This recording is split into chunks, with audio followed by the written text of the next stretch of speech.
आकाशवाणी मुंबई. मी शैलेश औटी. मी कौस्तुभ विरकर. बातम्या देत आहोत. ठळक बातम्या. G20 परिषदेच्या निमित्तानं देशभरात होणाऱ्या विविध कार्यक्रमात सहभागी होण्याचं प्रधानमंत्री नरेंद्र मोदी यांचं मन की बातमधून आवाहन. रबी पिकांच्या क्षेत्रात गेल्या वर्षीच्या तुलनेत आतापर्यंत 24 लाख हेक्टरची वाढ. भाडेवाढीनंतर रिक्षा टॅक्सीच्या मीटरमध्ये बदल करण्याची मुदत बुधवारी संपणार. आणि भारत आणि न्यूझीलंड यांच्यातला दुसरा एकदिवसीय सामना आज पावसामुळे रद्द.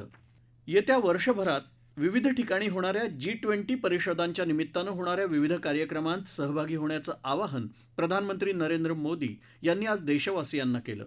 आकाशवाणीवरच्या मन की बात या कार्यक्रमातून ते आज नागरिकांना संबोधित करत होते. 1 डिसेंबरपासून G20 देशांच्या समूहाचं अध्यक्षपद भारताकडे येणार आहे. जगातल्या 2/3 नागरिकांचा समूह, जागतिक व्यापाराचा 3/4 हिस्सा आणि जगाच्या GDPचा 85% हिस्सा या देशांचा आहे. एवढ्या मोठ्या आणि सामर्थ्यवान समूहाचं अध्यक्षपद भूषवणं ही देशासाठी आणि देशातल्या नागरिकांसाठी अभिमानाची आणि जबाबदारीची बाब असल्याचं प्रधानमंत्री नरेंद्र मोदी यांनी म्हटलं आहे. देशाच्या स्वातंत्र्याच्या अमृतकाळात ही जबाबदारी भारताकडे आल्यानं हे विशेष असल्याचं ते म्हणाले. साथियों, G20 की अध्यक्षता हमारे लिए एक बड़ी अपॉर्चुनिटी बनकर आई है. हमें इस मौके का पूरा उपयोग करते हुए ग्लोबल गुड, विश्व कल्याण पर फोकस करना है. चाहे पीस हो या यूनिटी, पर्यावरण को लेकर संवेदनशीलता की बात हो या फिर सस्टेनेबल डेवलपमेंट की, भारत के पास इनसे जुड़ी चुनौतियों का समाधान है. हमने one earth, one family, one future की जो थीम दी है, उससे वसुधैव कुटुंबकम के लिए हमारी प्रतिबद्धता जाहिर होती है. आगामी काळात देशभरात G20शी निगडीत विविध कार्यक्रमांचं आयोजन केलं जाणार आहे. जगभरातल्या विविध देशातले लोक देशाच्या विविध राज्यात जाणार आहे. त्यांना देशातील सांस्कृतिक विविधता दाखवावी असं आवाहन प्रधानमंत्र्यांनी देशातल्या नागरिकांना केलं. मेरा आप सभी से एक और आग्रह है, विशेष तौर से मेरे युवा साथियों से. हरिप्रसाद गारू की तरह ही आप भी किसी न किसी रूप में G20 से जरूर जुड़े. कपड़े पर G20 का भारतीय लोगो बहुत कूल तरीके से, स्टाइलिश तरीके से बनाया जा सकता है, छापा जा सकता है. मैं स्कूलों, कॉलेजों, यूनिवर्सिटी से भी आग्रह करूंगा कि वो अपने यहाँ G20 से जुड़ी चर्चा, परिचर्चा, कंपटीशन कराने के अवसर बनाएं. आप G20.in वेबसाइट पर जाएंगे तो आपको अपनी रुचि के अनुसार वहाँ बहुत सारी चीजें मिल जाएगी. यावेळी G20च्या तयारीसाठी देशात होत असलेल्या तयारीची माहिती प्रधानमंत्र्यांनी दिली. तसंच या तयारीचं कौतुक करणाऱ्या देशातल्या नागरिकांचे आभार मानले. 18 नोव्हेंबरला विक्रम-S या देशात तयार झालेल्या पहिल्या खासगी रॉकेटचं प्रक्षेपण करण्यात आलं. या रॉकेटची वैशिष्ट्य प्रधानमंत्र्यांनी सांगितली. ये भारत में प्राइवेट स्पेस सेक्टर के लिए एक नए युग के उदय का प्रतीक है. ये देश में आत्मविश्वास से भरे एक नए युग का आरंभ है. भारत आणि भूतान यांनी एकत्रितरित्या बनवलेल्या अवकाश यानाचं काल प्रक्षेपण करण्यात आलं. यामुळे भूतानला नैसर्गिक साधनसंपत्तीचं अधिक चांगलं व्यवस्थापन करता येईल असं प्रधानमंत्री म्हणाले. देशातल्या तांत्रिक प्रगतीचा आढावा घेताना प्रधानमंत्री म्हणाले, हिमाचल प्रदेशातल्या किन्नौरमधून काही दिवसांपूर्वी ड्रोनच्या माध्यमातून सफरचंदांची वाहतूक झाली. बर्फ पडल्यावर या भागातील वाहतूक ठप्प होत असली तरी ड्रोनमुळे सफरचंदांच्या वाहतुकीवर परिणाम होणार नाही. यामुळे वाहतूक खर्चात बचत होईल आणि सफरचंदांचं नुकसानही कमी होईल याकडे त्यांनी लक्ष वेधलं. देशातल्या संगीताविषयी परदेशातल्या नागरिकांमध्ये असलेल्या उत्सुकतेची माहिती प्रधानमंत्र्यांनी आज मन की बातमधून दिली. गेल्या 8 वर्षात देशातून होणाऱ्या वाद्यांची निर्यात 8.5 पटींनी वाढली आहे, तर इलेक्ट्रॉनिक वाद्यांची निर्यात 60 पटींनी वाढल्याची माहिती त्यांनी दिली. अमेरिका, जर्मनी, फ्रान्स, जपान आणि ब्रिटनसारख्या देशांमध्ये प्रामुख्याने ही निर्यात होते आहे. संगीत हमारे समाज को भी जोड़ता है. यदि भांगड़ा और लावणी में जोश और आनंद का भाव है तो रविंद्र संगीत हमारी आत्मा को आह्लादित कर देता है. देश भर के आदिवासियों की अलग अलग तरह की संगीत परंपराएं, ये हमें आपस में मिलजुल कर और प्रकृति के साथ रहने की प्रेरणा देती है. साथियों, संगीत की हमारी विधाओं ने न केवल हमारी संस्कृति को समृद्ध किया है, बल्कि दुनिया भर के संगीत पर अपनी अमिट छाप भी छोड़ी है। दक्षिण अमेरिकेतल्या गयानामध्ये साजऱ्या होत असलेल्या होळीच्या सणाविषयी प्रधानमंत्र्यांनी आज मन की बातमधून माहिती दिली. या ठिकाणी फगवा संगीतात राम आणि कृष्ण यांच्याशी संबंधित विविध गाणी गायली जातात. फिजीमध्येही हजारो भजनी मंडळ असल्याचं त्यांनी सांगितलं. याशिवाय देशातल्या विविध भागात होत असलेल्या विविध समाजोपयोगी कामांचा आढावाही प्रधानमंत्र्यांनी आज मन की बातमधून घेतला.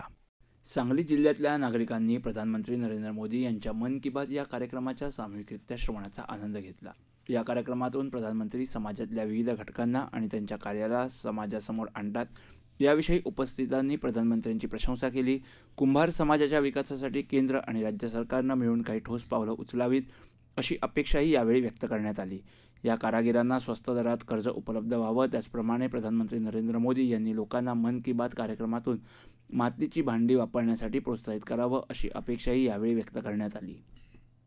बंगळुरू इथं पुढच्या वर्षी फेब्रुवारी महिन्यात G20 देशांच्या वित्तमंत्र्यांची आणि केंद्रीय बँकांच्या गव्हर्नरांची बैठक आयोजित करण्यात येणार असल्याचं वित्तमंत्री निर्मला सीतारामन यांनी सांगितलं. भारताच्या अध्यक्षपदाच्या कारकिर्दीत ही बैठक आयोजित करण्यात येणार आहे. त्या काल बंगळुरूमध्ये स्टार्टअप परिसंवादात बोलत होत्या. इथं येणाऱ्या आंतरराष्ट्रीय पाहुण्यांना आपल्या स्टार्टअपची उत्पादनं दाखवण्याची ही योग्य संधी आहे असंही त्या म्हणाल्या. G20 देशांच्या विविध बैठका देशातल्या विविध शहरात आयोजित करण्यात येणार असल्याचंही त्यांनी यावेळी सांगितलं. केंद्रीय अर्थसंकल्प 2023-24साठी सरकारनं लोकांकडून कल्पना आणि सूचना मागवल्या आहेत. येत्या 10 डिसेंबरपर्यंत या सूचना पाठवता येतील. अर्थसंकल्प तयार करण्याची प्रक्रिया सहभागपूर्ण आणि सर्वसमावेशक करण्यासाठी तसंच जनभागीदारीच्या भावनेला चालना देण्यासाठी अर्थ मंत्रालय दरवर्षी नागरिकांकडून सूचना मागवतं. सर्वसमावेशक वाढीसह भारताला जागतिक स्तरावरच्या आर्थिक केंद्रामध्ये रूपांतरित करण्यात मदत करू शकतील अशा आपल्या कल्पना आणि सूचना लोकांनी मांडाव्या असं आवाहन अर्थ मंत्रालयानं केलं आहे. देशातल्या रब्बी पिकांच्या क्षेत्रात गेल्या वर्षीच्या तुलनेत आतापर्यंत 24 लाख हेक्टरची वाढ झाली असल्याचं केंद्रीय कृषी मंत्री नरेंद्रसिंह तोमर यांनी सांगितलं. गेल्या वर्षीच्या हंगामाच्या तुलनेत गव्हाच्या लागवडीखालचं क्षेत्र 14 लाख हेक्टरनं वाढलं आहे. गेल्या 4 वर्षातलं हे लागवडीखालील सर्वाधिक क्षेत्र आहे. तोमर यांनी वरिष्ठ अधिकाऱ्यांबरोबर रब्बी पिकांच्या स्थितीचा आढावा घेतला. या महिन्याच्या 25 तारखेपर्यंत रब्बी पिकाखालील एकूण पेरणी क्षेत्र 358,59,000 हेक्टर होतं, तर मागील वर्षी याच कालावधीत 334,46,000 हेक्टर होतं. अनुकूल मातीची आर्द्रता, पाणी साठ्याचं योग्य नियोजन, देशभरात खतांची उपलब्धता यामुळं येत्या काही दिवसात रब्बी पिकांच्या क्षेत्राची व्याप्ती आणखी वाढेल असं देखील तोमर यांनी यावेळी सांगितलं.